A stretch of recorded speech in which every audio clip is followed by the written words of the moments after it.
Abríamos la espalda de la víctima y sacábamos el corazón, lo cortábamos en trocitos y nos lo comíamos. Es el mayor tabú del mundo. ¿Por qué se siente incómoda la gente si yo me como mi propia grasa? Puede que sepa mejor que la de una vaca o un cerdo.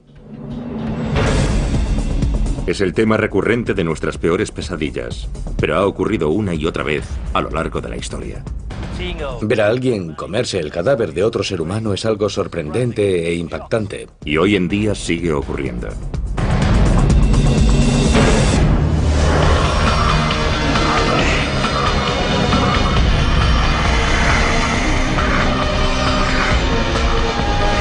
Extraños rituales. Caníbales.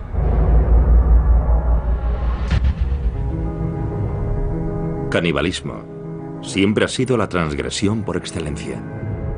Es un viaje en el que una vez has cruzado la línea, ya no hay marcha atrás a los ojos de mucha gente.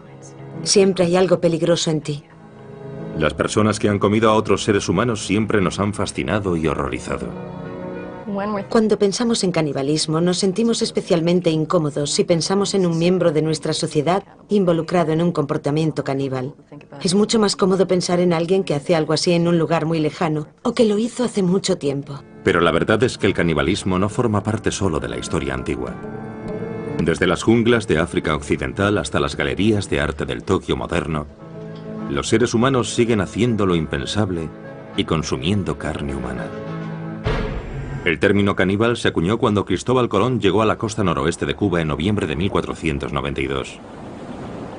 Los nativos arawak le contaron relatos terribles sobre una tribu devoradora de hombres a los que llamaban caribes.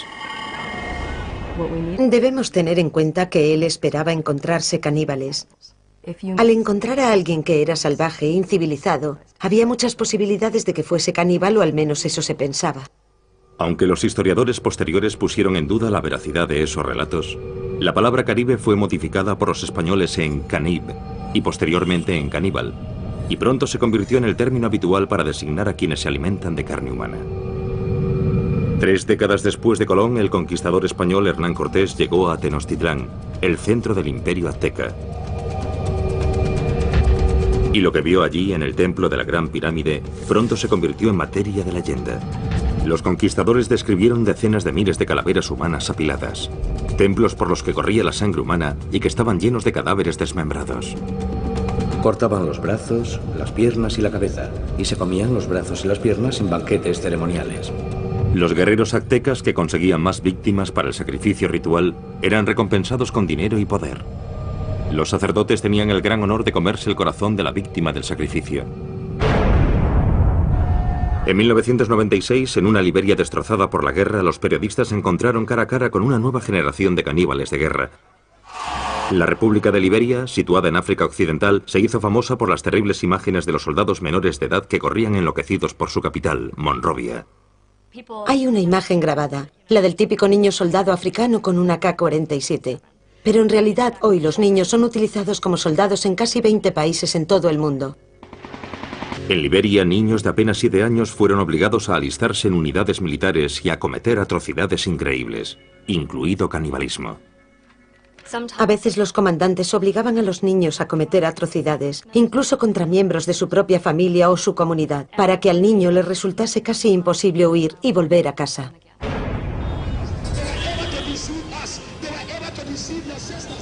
Joshua Bly era uno de los señores de la guerra más famosos de Liberia. Presume de ser responsable personalmente de la muerte de más de 20.000 hombres, mujeres y niños. Él y sus seguidores además practicaron el canibalismo. Creían que comer corazones humanos les hacía invencibles. Si me disparas no pasará nada. Si un hombre se pone ante mí con un lanzagranadas, yo me quedo allí y digo, vuelve al lanzador. Solo con un dedo, sin protección, nada. Y cuando digo vuelve al lanzador, la granada da la vuelta.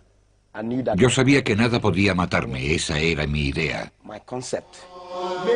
Unámonos en nombre de Jesús, que Dios os bendiga. Joshua Bly ahora dirige un centro de rehabilitación para ex niños soldado, muchos de los cuales lucharon con él. Durante la guerra, Joshua era conocido como el general trasero desnudo, porque estaba tan seguro de que era invencible que entraba en combate ataviado simplemente con un par de botas. Luchaba desnudo porque nuestra tradición me había concedido poderes. Según las tradiciones ancestrales de su tribu, Joshua fue elegido para ser ordenado sacerdote por el dios de su tribu, Niambe-Agüe. Tenía 11 años. Mi padre me llamó. Me cogió en sus brazos y lloró, lloró y lloró. Le pregunté qué le pasaba y me contestó: hijo mío, has nacido para este propósito. Has nacido para ser el sacerdote tradicional de esta tribu. Así que han venido a por ti. De repente, oí ruidos, oí guerreros, oí por toda la casa. Hubo bailes y gritos. Los ancianos de la aldea llevaron a Joshua hasta una enorme roca en la que vivía su dios Niambe-Agüe. Me quedé de pie ante aquella roca 3 días y 3 noches. Vi literalmente cómo la roca ascendía. Me quedé allí de pie y después la roca volvió a la tierra y giró sobre mí. Cuando miré qué había debajo de la roca, vi un enorme monstruo. Le miré a la cara y la tenía deformada. Entonces me saludó y me dijo: hijo mío, bienvenido. Le pregunté: ¿eres Niambe-Agüe? Y me contestó: sí, lo soy. Niambe-Agüe implantó depósitos de fuerza bajo la piel del niño. Le dijo que le darían poderes sobrenaturales para proteger a la aldea y para asegurar el éxito de sus cosechas. A cambio de estos poderes, Niambe-Agüe exigió a Joshua que continuase con la tradición de su tribu y realizase sacrificios humanos rituales. Me dijo que tenía muchos sacerdotes que no cumplían con las tradiciones y que tenía que matarlos. Se escogieron víctimas para el sacrificio entre los ancianos de la aldea, para que Joshua pudiese hacer las ofrendas tradicionales a Niambe-Agüe. Yo era un hombre mágico. Era un superhombre. Más aún, cumplía un deber para con mi tribu: asegurarme de que estaban protegidos. En 1980, un miembro de la tribu de Joshua, Samuel Doe, derrocó al gobierno liberiano. El deber de Joshua como sacerdote de Doe era llevar a cabo sacrificios humanos.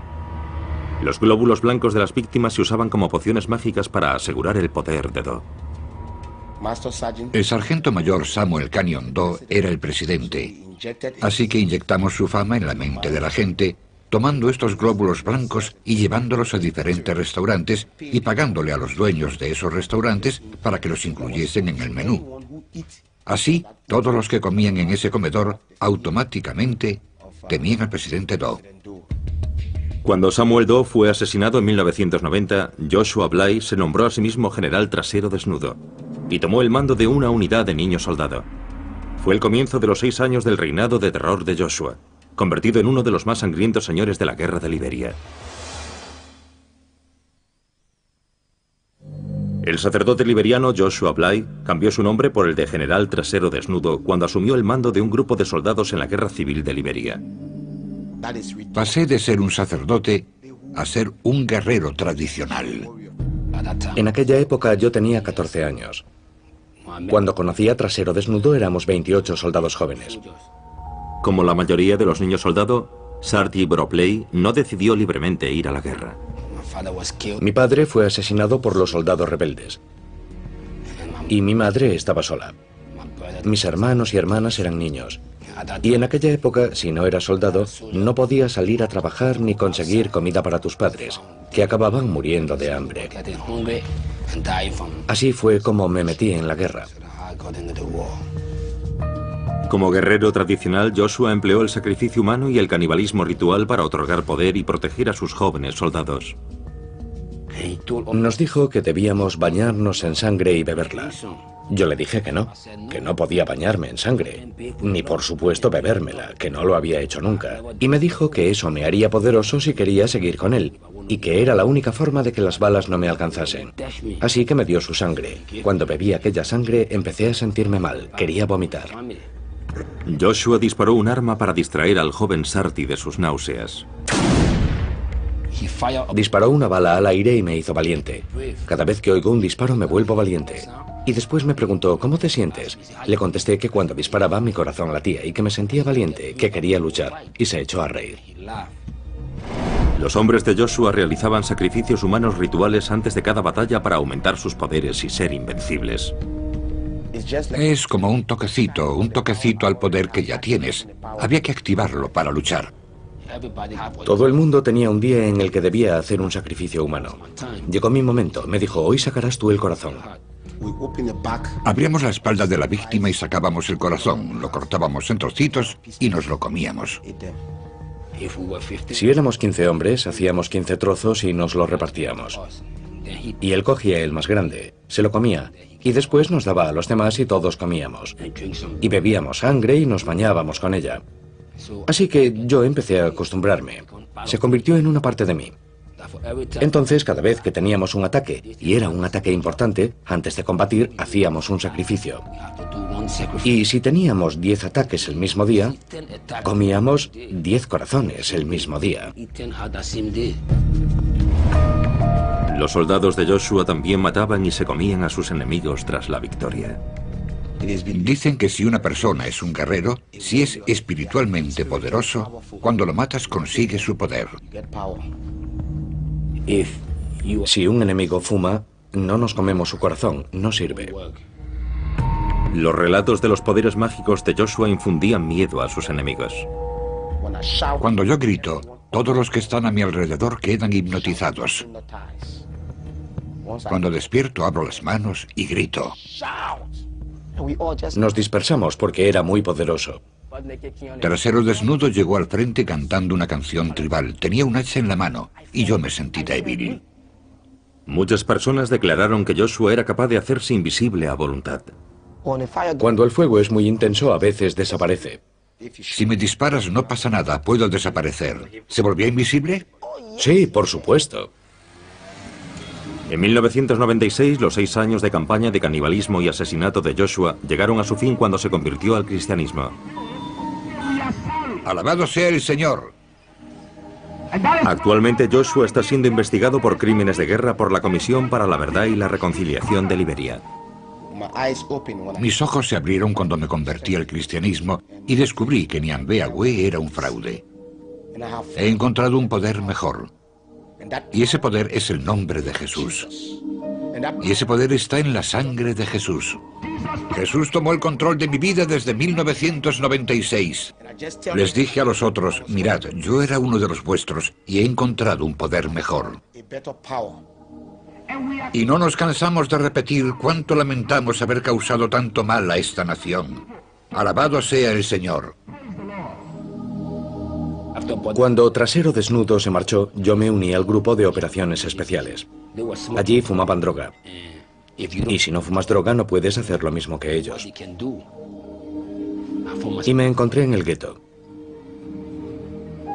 Así que un día, Trasero Desnudo entró en el barrio marginal y me encontró. Se echó a llorar y me dijo, hijo mío, ¿cuánto hacía que no te veía? Yo contesté, sí, aquí estoy. Él me dijo, Dios te ama, quiero que abandones este gueto y me sigas. Y abandoné el gueto, y desde entonces no he vuelto a tomar drogas. Pero yo me pregunto si la sangre de Dios será capaz de reconstruir esta nación. Dejadme que os diga que esta nación tiene a Dios de su parte.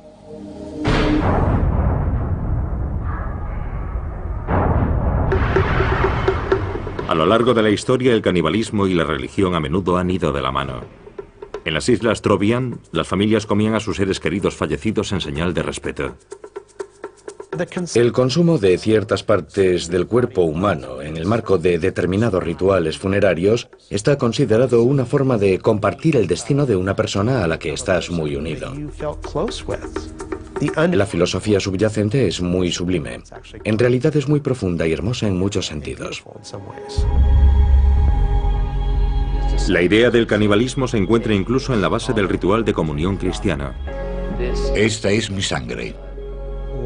Podemos entender la idea de que Jesús entre en el pan y en el vino, que se convierta en su carne y sangre. Te amamos y te alabamos, Señor. Gracias, Señor. El cristianismo encontró su primer caldo de cultivo en la antigua Roma, una sociedad plagada de violencia ritual. Y de los primitivos cristianos se rumoreaba que con la Sagrada Comunión celebraban un ritual caníbal. Adelante, clava tu cuchillo en el bebé, recibe la sangre joven y fresca, moja tu pan en ella, tómala libremente. Los romanos usaron las acusaciones de canibalismo para justificar la persecución de los primeros cristianos. Esa acusación nos permite comprender cómo entenderían otros pueblos las tradiciones cristianas occidentales, o cómo malinterpretarían esas tradiciones, del mismo modo que nosotros podemos malinterpretar las tradiciones de otras sociedades. En la Varanasi actual, en el norte de la India, hay una secta hindú conocida como los Aguri, que también padece los rumores de canibalismo. Hay mucha mala prensa popular que describe a los Aguri como salvajes de mirada aterradora. Los Aguri son seguidores del dios hindú Shiva. Sus rituales sagrados implican abrazar todo aquello que consideran repulsivo. Agur literalmente significa no horrible, y en realidad es un estado mental. Es un estado psicoespiritual en el que no hay discriminación ni aversión o miedo contra nada o nadie. Según las tradiciones ancestrales de los Aguri, el camino por excelencia hacia la iluminación se encuentra a través del tabú definitivo, comer un cadáver humano. Los Aguri creían que el mayor miedo que tienen los seres humanos es el temor a su propia muerte, y que este miedo es una barrera para la iluminación espiritual. Y enfrentándonos al miedo a la muerte podemos alcanzar ese estado con mayor facilidad. Pero en la India moderna la tradición caníbal de los Aguri ya no es aceptable. Las personas de mi secta comen carne y beben vino para satisfacer sus deseos, pero es por decisión propia. No tienes que comer carne para alcanzar la iluminación. Yo soy un Aguri y nunca he probado el vino ni la carne, y estoy en el camino de la iluminación. Hoy en día, para superar su aversión a la muerte y la podredumbre, los santones Aguri modernos viven en crematorios, visten sudarios funerarios y beben de calaveras humanas. La meditación Aguri puede hacerse en cualquier parte. Los crematorios son lugares tranquilos, y allí encontramos ayudas para la meditación. Los santones Aguri mantienen los templos crematorios dedicados a Shiva, el primer Aguri, y atienden el fuego sagrado, al que llaman Duni. Este Duni lleva casi 100 años ardiendo. Yo recojo la madera de las piras funerarias una vez que la familia se ha marchado. Todos los días consigo un poco. El Duni es el último eslabón que vincula a los Aguri modernos con su pasado caníbal. En un ritual de canibalismo simbólico, los santones cocinan sus alimentos en las ascuas calientes que han dejado las piras funerarias. Cocinamos en el Duni y nos comemos esos alimentos. El Duni ayuda a los santos y a los sadhus a tener una voluntad fuerte y les confiere una especie de poder espiritual. Los devotos hindúes creen que el contacto de los Aguri con las cenizas humanas les da el poder de sanar. Cuando alguien quiere curarse, toma las cenizas del Duni y las aplica a la zona en la que tienen el problema, como harían con cualquier medicina, y las ingieren. Y también se las llevan a casa y las usan ritualmente. A la mayoría de los Aguri actuales, la antigua tradición de comer carne humana les produce tanto horror como a un cristiano moderno. Hace años la gente comía carne y bebía alcohol en este templo, pero se dieron cuenta de que lo que hacían estaba mal. Pero el ritual más famoso de los Aguri no es enteramente cosa del pasado. Sabe un poquito dulce y hace que la lengua se te hinche.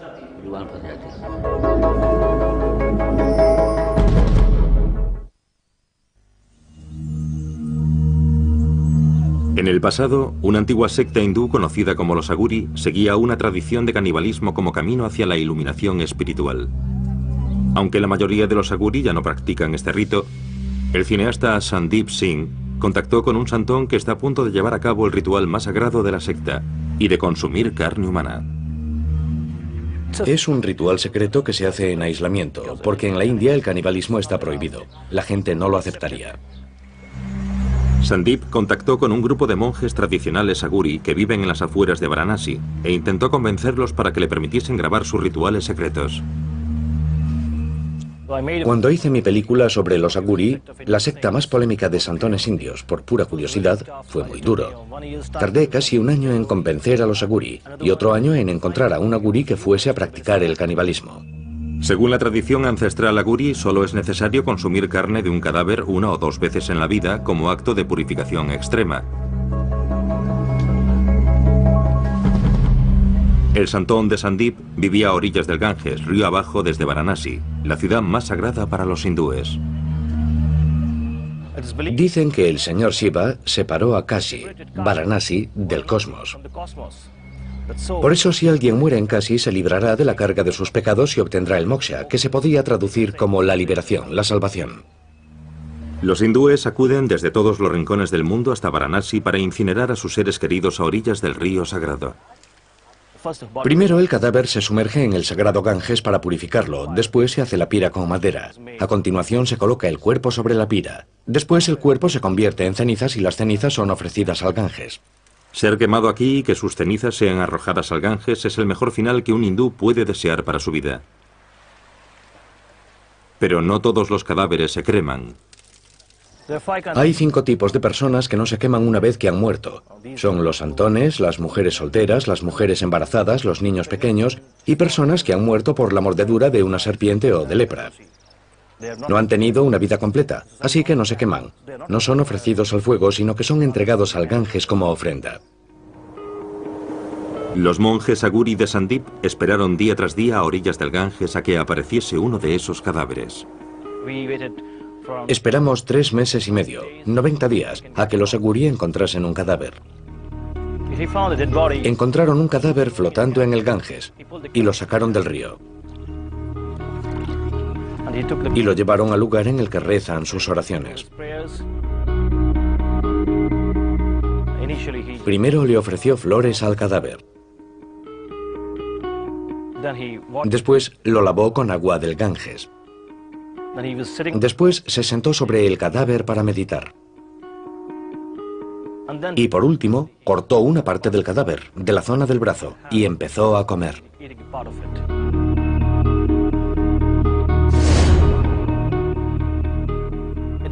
Se comió una parte. Olía mal, olía fatal. Ver a alguien comerse un cadáver de otro ser humano es algo sorprendente e impactante. Algo que a mí personalmente no me gustó. Pero después lo comprendí, cuando supe la lógica y las razones que estaban tras ese ritual.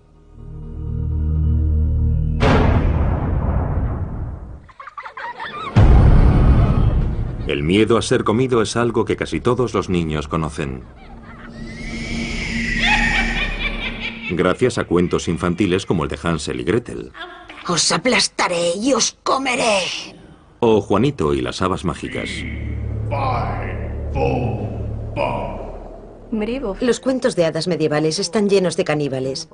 Aparecen también en relatos mucho más antiguos como los de la mitología griega. Así que el caníbal literario es una figura común. Son personajes con los que te encuentras cuando te sales del camino marcado. La lección que esto enseña a la gente es que es peligroso explorar. Es peligroso salirse de los límites de tu sociedad. Pero para algunas personas el caníbal que acecha en los bosques se ha convertido en una parte de su vida de fantasía. Muchas personas de diferentes culturas han relacionado el impulso sexual y el amor romántico con la comida y el acto de comer. Los enamorados suelen usar términos relacionados con el apetito como quiero comerte, estás buenísimo, o te comería enterito.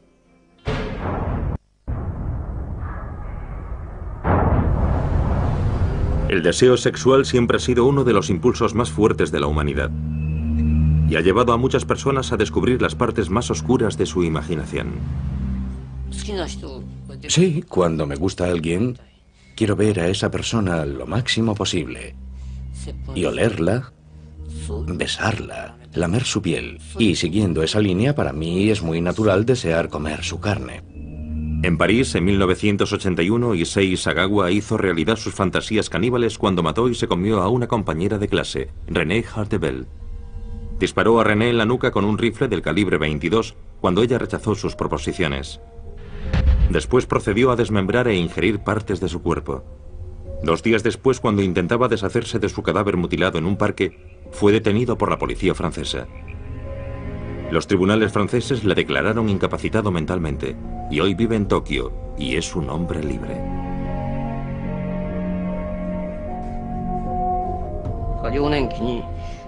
En mi infancia tuve una pesadilla.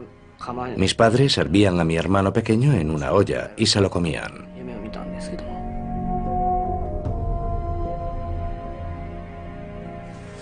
Mis padres y mi hermano son gente normal, así que todavía no entiendo por qué yo soy el único que tenía esa extraña obsesión con el canibalismo.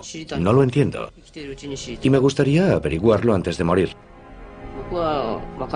Como había matado a una chica y me la había comido, creía que nunca podría volver a salir con nadie. Pero la primera carta que recibí en la cárcel francesa fue de una alumna de un instituto japonés. La segunda carta fue de una mujer francesa de unos 30 años que me decía que yo era una víctima de una sociedad dominada por los hombres. Me sorprendió. Siempre me he preguntado por qué les fascinaba tanto. Todavía no sé cuál es la razón. Si yo no fuese un criminal, sino una persona normal, nunca me acercaría a un criminal como yo.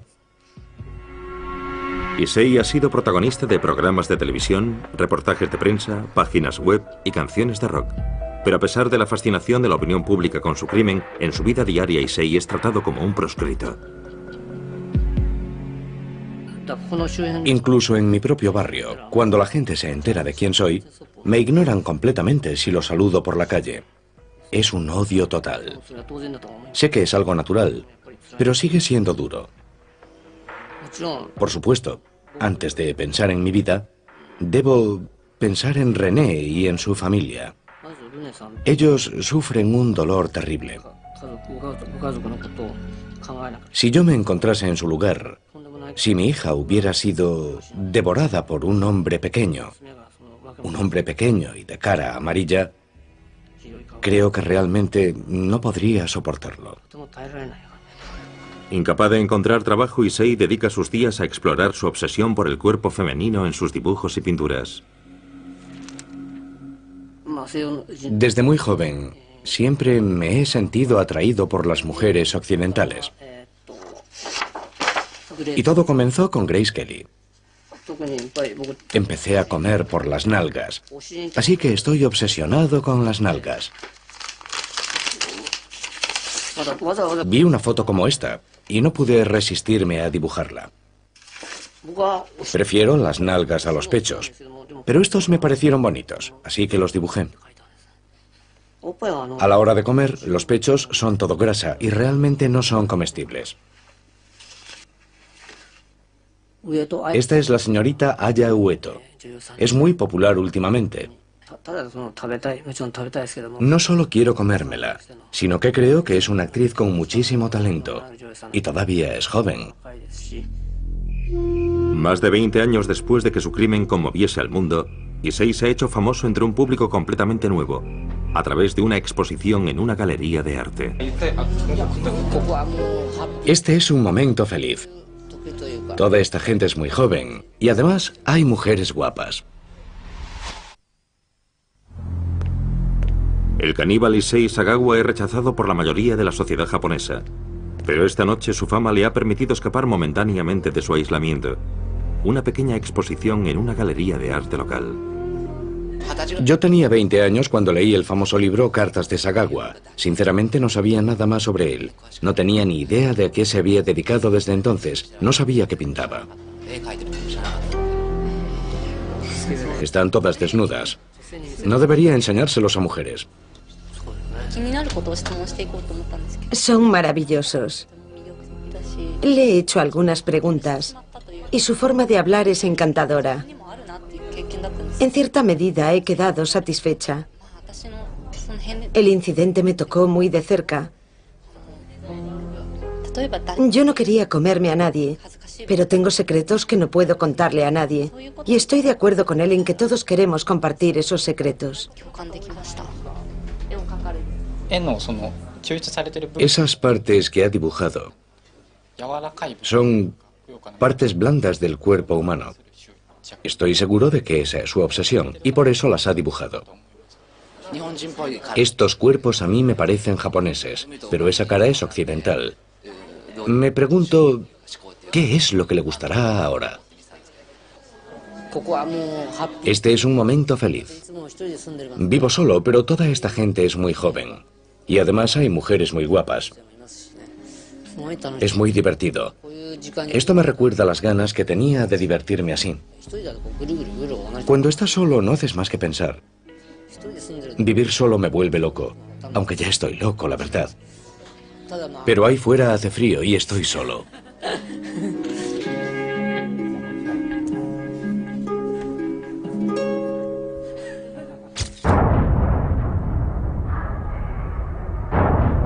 Los seres humanos se han sentado cómodamente en lo alto de la cadena alimenticia durante siglos.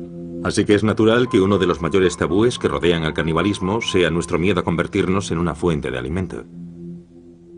Si llegásemos a considerarnos carne, comida, acabaríamos con la idea de que somos especiales. Y eso chocaría con cualquier noción de lo que significa ser humano. Desde el siglo XIV, cuando los marineros náufragos echaban a suertes quién sería el primero en servir de alimento, hasta el accidente aéreo de 1972 en los Andes, circunstancias extremas a lo largo de la historia han obligado a diferentes personas a superar el mayor tabú de todos y a ver al prójimo como comida. Este tipo de situaciones llega al corazón de las personas cuando se enteran de ellas, porque hay un miedo primario a dos cosas. Una, a encontrarse en una situación en la que tienes tanta hambre que no te queda otra alternativa que comerte a alguien que conoces. Y dos, a que te coman. Desde el asedio de Jerusalén en el año 70 después de Cristo al sitio de Leningrado durante la Segunda Guerra Mundial, las poblaciones hambrientas se han visto obligadas a alimentarse de los muertos y de los vivos. En Leningrado, los cadáveres abandonados eran convertidos en carne para consumo y los niños desaparecían misteriosamente. Al final, la policía se vio obligada a formar una división dedicada únicamente a perseguir casos de canibalismo. Los asesinos cumplen su condena y vuelven a la sociedad. El canibalismo es diferente porque es la transgresión de una regla social profundamente arraigada. Es algo con lo que las personas se sienten permanentemente incómodas. En la década de 1840, en el oeste americano, el famoso grupo de inmigrantes conocido como Donner Party recurrió al canibalismo al quedar atrapado en la nieve, en las montañas de Sierra Nevada. Cuando James Reed llegó con el grupo de rescate, le horrorizó lo que vio. Sus camaradas supervivientes, rodeados por los restos de su atroz festín, parecían más demonios que seres humanos. Estos inmigrantes atrapados en la nieve intentaron por todos los medios evitar canibalizar a sus muertos. Estas personas hambrientas llegaron a describir cómo comían en platos de porcelana y usaban cuchillos y tenedores para mantener cierta apariencia de civilización. La gente está más cómoda si ve a los caníbales como salvajes, porque nadie quiere pensar que sería capaz de entregarse a ese tipo de comportamiento.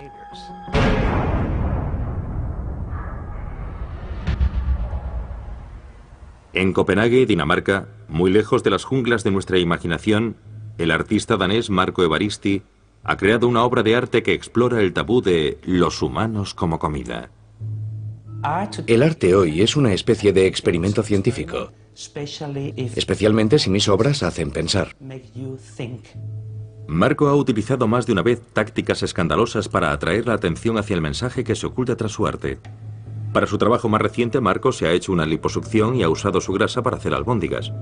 Ha llamado al resultado polpette al grasso di Marco, o albóndigas de grasa de Marco, y las ha enlatado con una etiqueta diseñada por él mismo. La gente debe pensar que si se come mis albóndigas está comiendo arte. La preparación de las albóndigas fue solo el primer paso en la creación artística. Para explorar a fondo los aspectos que rodean al tabú caníbal, Marco invitó a 12 personas a cenar con él, entre ellas jefes de Estado y figuras prominentes de la sociedad danesa. Marco cenó solo. Cuando me metí la primera cucharada de espagueti con carne en la boca, cerré los ojos, porque pensar que me estaba comiendo a mí mismo me pareció algo asqueroso.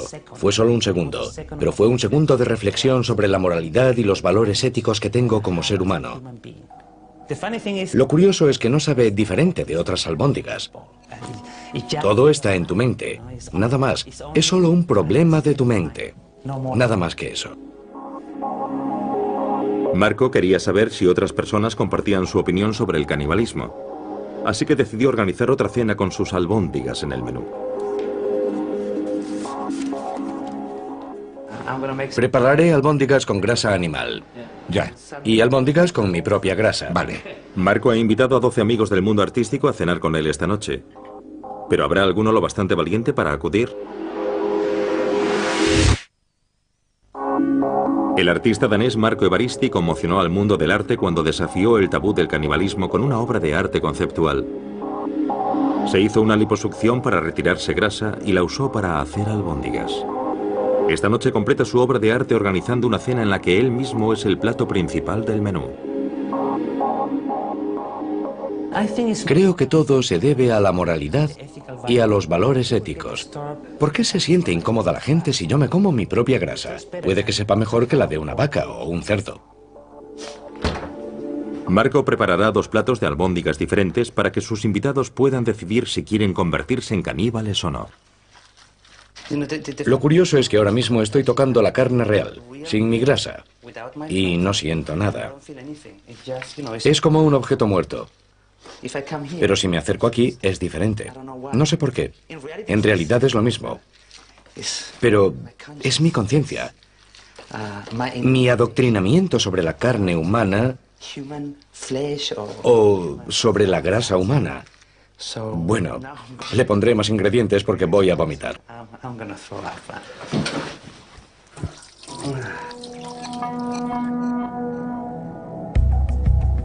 Marco ha invitado a 12 amigos del mundo del arte a tomar parte en su experimento sobre el canibalismo. Entre los invitados se encuentra Mary-Louise Sorizzo, historiadora del arte. Tenemos una representación amplia de personas. Marco los conoce un poco a todos. Son personas con las que creo que todos nos podemos comparar. Así que será interesante ver quién cenará qué esta noche. El elemento central de la velada artística de esta noche serán las albóndigas preparadas con la grasa corporal de Marco. He devorado arte toda mi vida, así que creo que aceptaré la invitación. De las 12 personas que fueron invitadas, solo 7 han sido lo bastante valientes para acudir. ¿Huele bien? ¿Cuál es cuál? Vale, estas llevan mi grasa y las grandes son albóndigas normales, ¿vale? Se parecen mucho. Las he preparado exactamente igual. La única diferencia es que he puesto un poco de mi grasa en unas y en las otras nada. Las damas primero. Yo normalmente no suelo comer mucha carne, así que me pondré sobre todo pasta. ¿Quieres otra, una normal? ¿Sí o no? Soy normal, no caníbal. ¿Tú tienes más contenido en grasa que los animales o es igual? La grasa es grasa, no hay diferencia. Porque tú eres delgado, Marco. No sé de dónde has sacado la grasa.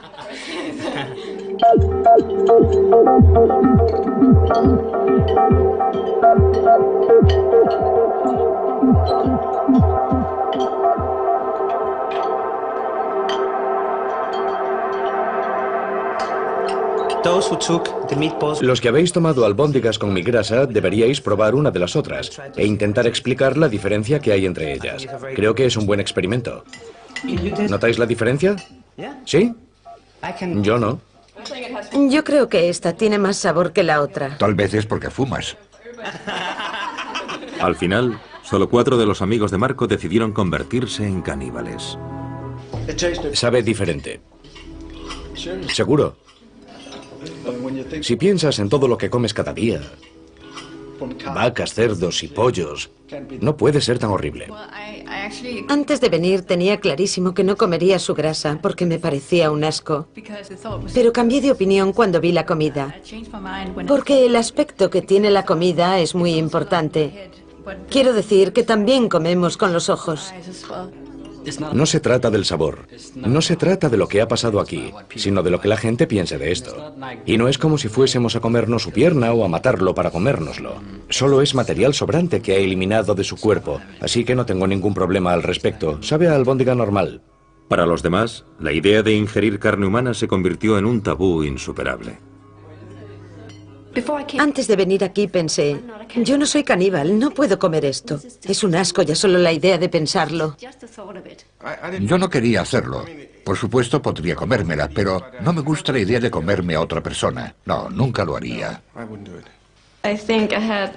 Creo que he tenido demasiadas experiencias visuales.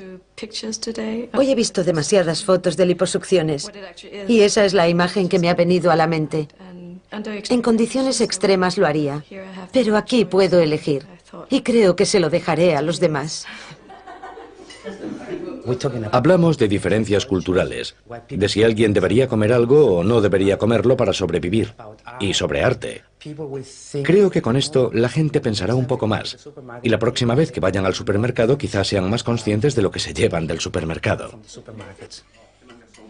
El canibalismo ejerce una fascinación especial sobre nuestra sociedad, porque es uno de los últimos tabúes. Es una de las últimas zonas prohibidas. Nos cautiva porque siempre encontramos fascinante lo prohibido. Desde que la humanidad existe, el canibalismo nos ha fascinado y espeluznado a la vez. ¿Seguiremos contemplando con horror a quienes recurren al canibalismo para obtener placer sexual, poder militar? Cuando era pequeño... e inspiración espiritual. Pero si usted se encontrase ante la posibilidad de morir de hambre, ¿qué medidas tomaría para sobrevivir?